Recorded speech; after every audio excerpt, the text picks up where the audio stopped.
Good afternoon. I wanted to make a quick video about investing in gold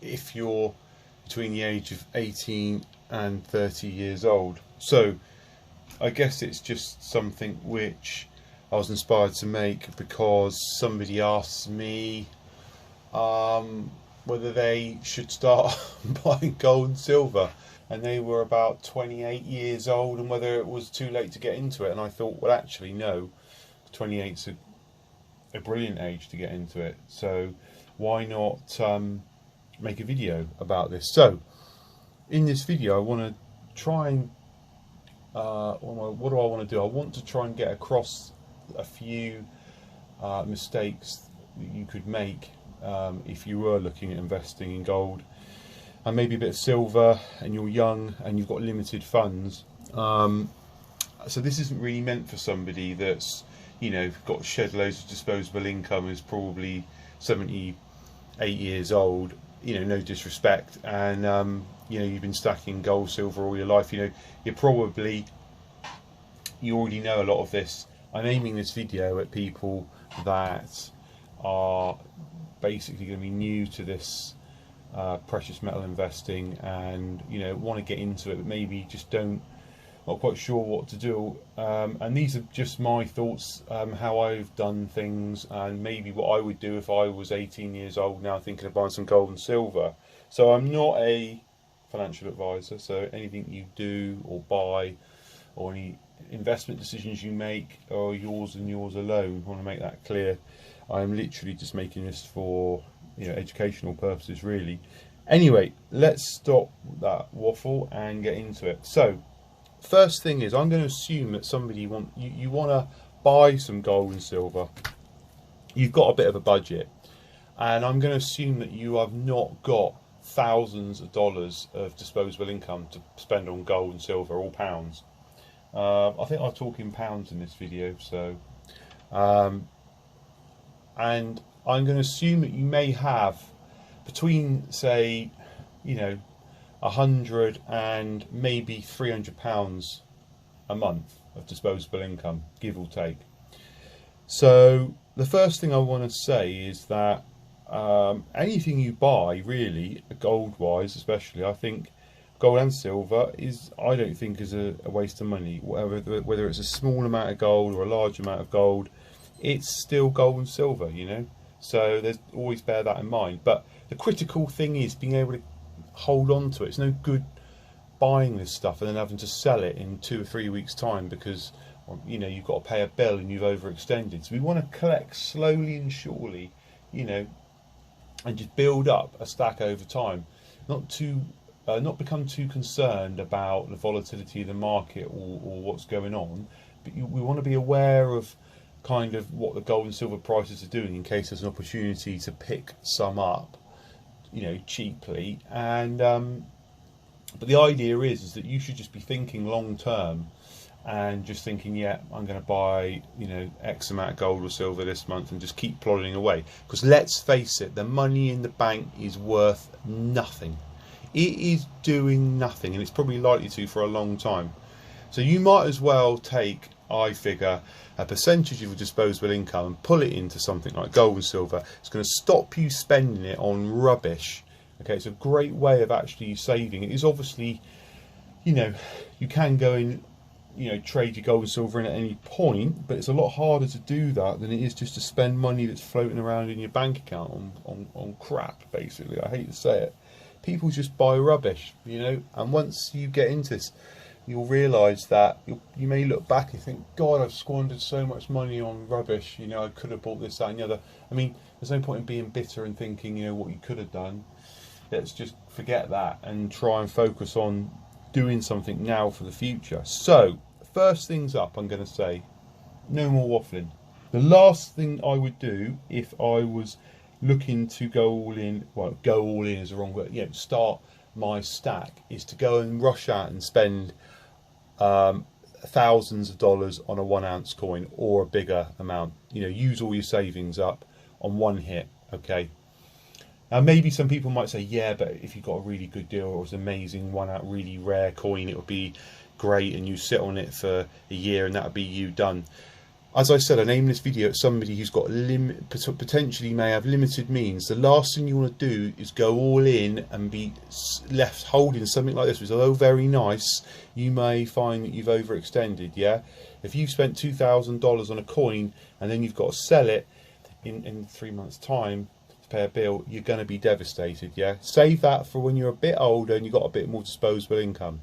You know, basically most 18 to 30-year-olds generally at the beginning of their life in terms of earning money, you're probably not going to have that much disposable income. And if you've got some savings, the last thing I think you should do is go and blow it all in one hit on a coin like this. Okay, you could do it, but I don't think it's a good idea. So let's forget that.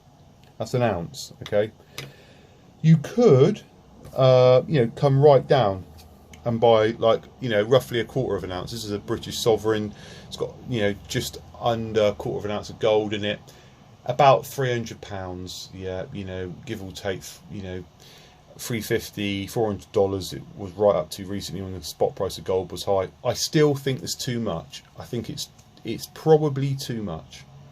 I think it's nice size. It's a good size for somebody who maybe has a bit more disposable income. Collect one of these a month or something like that. But I still think it's just pushing things a bit too far. Excuse me, a tractor just drove by there. A bit noisy where I am. Let's close the window. Right. So I'm saying that I don't think this quarter of an ounce, I still think is too much. Okay, just to clarify that fact. Then we're on to 10th ounce. Okay, now we're getting near to the meat of it. A 10th ounce is good. I think it's a good size. I think it's affordable. It's a decent amount you get for your money. The premium obviously is going to be more. If you don't know, you're going to pay the bigger the lump of gold that you buy, essentially, the less premium you pay. Obviously it costs a lot more, so there may be a premium of 5 or 6% on this thing, on this 1 ounce, but on this 1/10 you're going to pay, you know, you may pay 15-20% premium on it. But don't worry about that, because I've said in many videos, when you come to sell it or you ship it in, as long as you don't have to fire sell it, and we're looking at this long term, you'll get the premium back. Don't worry about it. Okay, and people just have to accept that when you buy small amounts of fractional gold, the barrier to entry, the price you pay, is the premium to be able to acquire this small gold, you know. So don't be too worried about it. So 1/10 of an ounce I think is an excellent size to stack monthly. Okay, it's not going to be too much of a stretch. It allows you some scope to add a bit more to it. So you could go, well, I'm going to have a 1/10 of an ounce, sorry, gold coin, and I may buy a silver coin with it, one silver coin at the same time, you know, and roughly say that's $200. Or I may buy, you know, a couple of silver coins, or maybe I'll afford 3 silver coins every time I buy one 1 ounce, 1/10 of an ounce. Okay, so you're kind of getting a double whammy.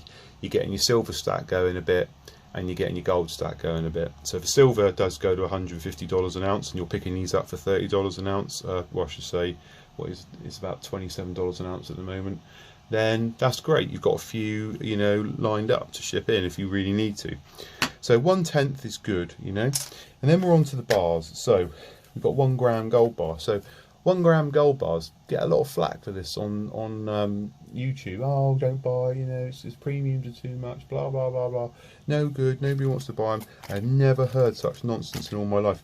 These things here are about as liquid as you can get. You can sell them all day long if you really needed to. You're going to get back what you paid for it if you go and sell it back on eBay or some site. Obviously, like I keep saying, the last thing you want to do is be taking your gold back into a coin dealer to sell it a week later because you can't afford it, because you're not going to get you're going to get under spot. They're not going to give you the spot price. They're going to give you maybe 3 or 4% if you're lucky under spot. You shouldn't be thinking like that. You should be thinking long term with this, you know, 5 years, 10 years. That's what I'm thinking for me. And these are great because you can buy them. They're very easy and affordable to get hold of. You know, you don't need to risk a lot.